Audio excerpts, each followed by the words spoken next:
Vande Mataram, my dear student. Today we have to start our new chapter. Chapter number 8. Cell, Structure and Functions. Part 1. You have already learned that things around us are either living or non-living. तो हमने already learn किया ही है कि हमारे around जो भी things है वो आइदर लिविंग है और नॉन लिविंग है. Further, you may recall that all living organisms carry out certain basic function. तो आप रिकॉल करो जो भी ऑल लिविंग ऑर्गेनिज्म जो होते हैं तो उसका बेसिक फंक्शन होता है.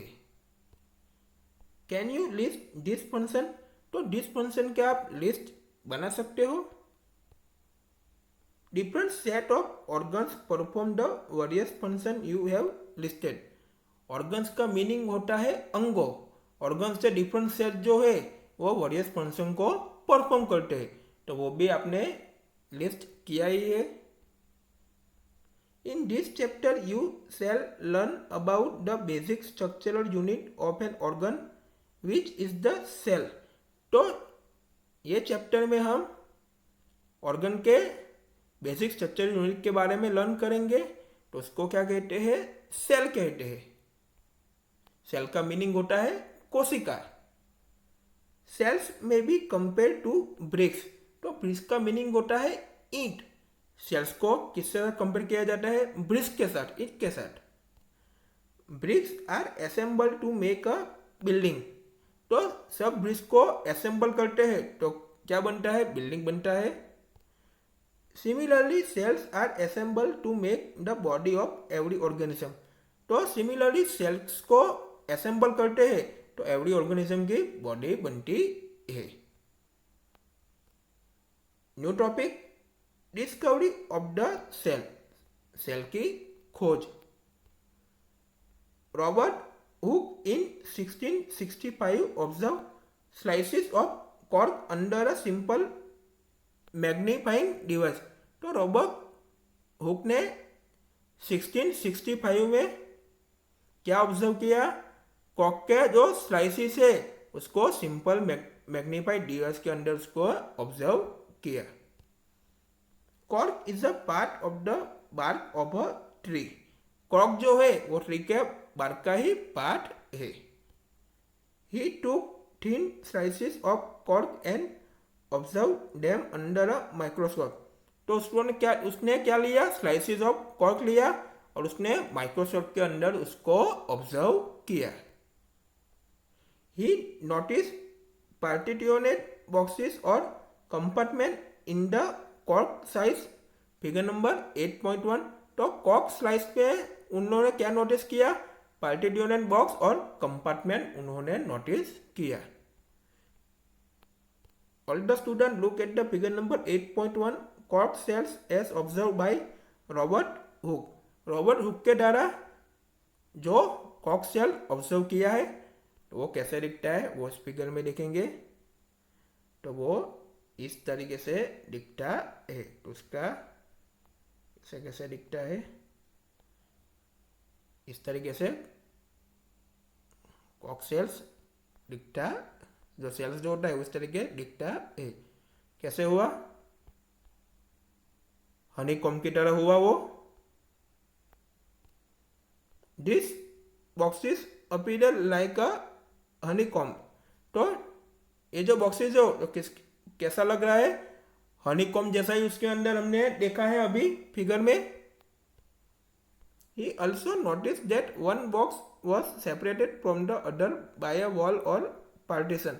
तो हमने क्या नोटिस किया है कि जो वन बॉक्स है वो सेपरेटेड है, अदर बाय द वॉल और पार्टीशन में वो वन बॉक्स सेपरेटेड है. Hooke coined the term cell for each box. तो ईच बॉक्स ने हुक ने क्या नाम दिया? उसका नाम cell. What Hooke observe as boxes और cell in the cork were actually dead cells. तो हुक ने क्या ऑब्जर्व किया कि कॉर्क के अंदर जो बॉक्स है और जो सेल्स है तो वो एक्चुअली क्या है, कैसे है? डेड सेल है. Cells of living organism could be observed only after the discovery of improved microscope. तो जब डिस्कवरी ऑफ इम्प्रूव माइक्रोस्कोप यानी इम्प्रूव माइक्रोस्कोप की खोज हुई, तब उन्होंने उसके बाद उन्होंने ऑब्जर्व किया कि सेल्स जो लिविंग ऑर्गेनिज्म जो सेल होते हैं वो प्रॉपर तरीके से उन्होंने ऑब्जर्व किया, क्योंकि माइक्रोस्कोप अच्छा होता है, इम्प्रूव होता है, तो प्रॉपर तरीके से लिविंग ऑर्गेनिज्म सेल उन लोगों ने ऑब्जर्व किया. Very little was known about the cell for the next 150 years after the Robert Hooke's observation. तो रॉबर्ट हुक ने ऑब्जर्वेशन के आफ्टर नेक्स्ट 150 years उनके बारे में काफ़ी लिटल इंफॉर्मेशन उनके बारे में हमको मिली.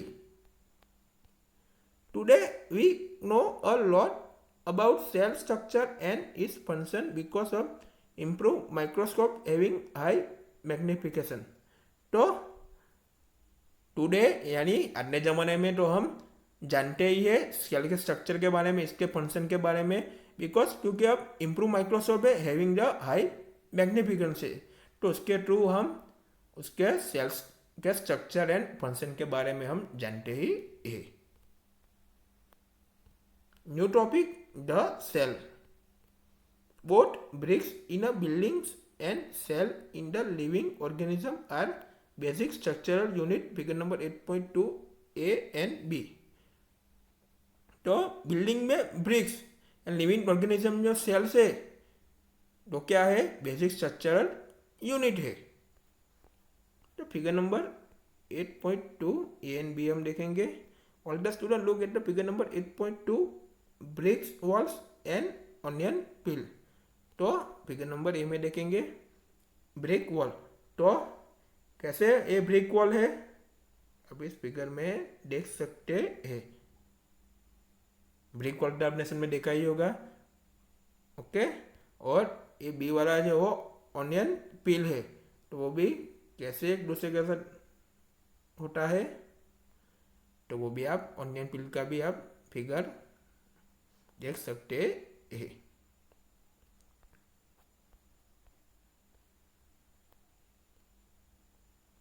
The buildings, though built of similar bricks, have different designs, shapes and size.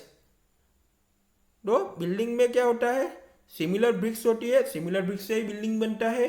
तो हमने अभी फिगर में देखा है जो ब्रिक वॉल के बारे में, तो सिमिलर ही क्या थी, ब्रिक्स थी. तो ब्रिक्स का जो क्या बना था, वॉल बना था, तो ही प्रॉपर बिल्डिंग बनता है.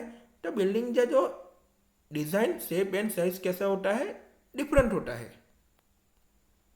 Similarly in the living world organisms differ from one another but all are made up of cells. तो सिमिलरली लिविंग वर्ल्ड में जो भी ऑर्गेनिज्म जो होते हैं वो दूसरे से डिफरेंट होते हैं. तो वो लोग भी ऑल द ऑर्गेनिज्म किससे बने हुए होते हैं, सेल से ही बने हुए होते हैं. Cells in the living organisms are complex living structure unlike non-living bricks. तो नॉन लिविंग ब्रिक्स के कंपेयर में लिविंग ऑर्गेनिज्म में जो भी सेल्स है तो उसका स्ट्रक्चर कैसा है, कॉम्प्लेक्स है. तो हमने ब्रिक वॉल एंड ऑनियन पिल की फिगर के बारे में तो देख लिया, तो कैसे प्रॉपर तरीके से बिल्डिंग बनती है. ये जो ब्रिक वॉल है तो वो तो सेम ही होती है ना, ब्रिक्स जो होती है वो.